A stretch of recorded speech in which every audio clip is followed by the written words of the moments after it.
ନୟାଗଡ଼ ଜିଲ୍ଲା ଓଡ଼ଗାଁ ବ୍ଲକ ନନ୍ଦିଘୋର ଗ୍ରାମଠାରେ ଆଜି ପୂର୍ବାହ୍ନରେ ପ୍ରାୟ 11 ଘଣ୍ଟା ସମୟରେ ଆରଡ଼ା ଗ୍ରାମର ପରୀକ୍ଷିତ ପରିଡ଼ା ବୟସ 48 ବର୍ଷ, ତାଙ୍କ ସ୍ତ୍ରୀ ସଞ୍ଜୁଲତା ପରିଡ଼ା ବୟସ 43 ବର୍ଷ ତାଙ୍କୁ ସାଇକେଲରେ ବସାଇ ନନ୍ଦିଘୋରଠାରେ ଥିବା ମହାମାୟୀଙ୍କ ମନ୍ଦିରକୁ ପୂଜା କରିବା ପାଇଁ ସାଙ୍ଗ ହୋଇ ଆସୁଥିଲେ। ସେମାନେ ତାଙ୍କ ନିଜ ବାମପଟେ ଆସିବା ସମୟରେ ପେଟାପଲ୍ଲୀ ବସଷ୍ଟାଣ୍ଡ ନିକଟରେ ODO 7H6181 ନମ୍ବର ବିଶିଷ୍ଟ ଆଇଚର ମିନି ଟ୍ରକଟି ଓଡ଼ଗାଁ ପଟରୁ ଶରଣକୂଳ ଅଭିମୁଖେ ନିଜ ବାମପଟେ ଯାଉଥିଲେ।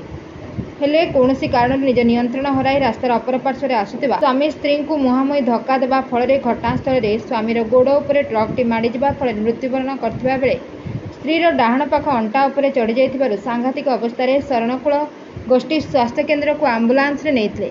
ସେଠାରେ ଅବସ୍ଥା ସଙ୍କଟାପନ୍ନ ହେବାରୁ ତାଙ୍କୁ ନୟାଗଡ଼ ଜିଲ୍ଲା ସଦର ମହକୁମା ଚିକିତ୍ସାଳୟକୁ ସ୍ଥାନାନ୍ତରିତ କରାଯାଇଥିଲା। ସେଠାରୁ ମଧ୍ୟ ଅଧିକ ଚିକିତ୍ସା ନିମନ୍ତେ ଭୁବନେଶ୍ୱର ସମ୍ ହସ୍ପିଟାଲକୁ ସ୍ଥାନାନ୍ତର କରାଯାଇଛି। ଏଣେ ଓଡ଼ଗାଁ ପୋଲିସ ପ୍ରଶାସନ ତରଫରୁ ତଦାରଖ ଚାଲିଥିବା ବେଳେ ଦୁର୍ଘଟଣା ଘଟାଇଥିବା ଡ୍ରାଇଭରଙ୍କୁ ପୋଲିସ ଓଡ଼ଗାଁ ଥାନାକୁ ନେଇଯିବା ଯୋଗୁଁ ଗ୍ରାମବାସୀ ଓ ପୋଲିସ ପ୍ରଶାସନ ମଧ୍ୟରେ ଯୁକ୍ତିତର୍କ ଲାଗିଥିଲା, ଯାହାଫଳରେ ଗ୍ରାମବାସୀମାନେ ମିଳିତ ଭାବରେ ରାସ୍ତା ଅବରୋଧ କରିଥିଲେ। Bureau report, Ekamra news agency.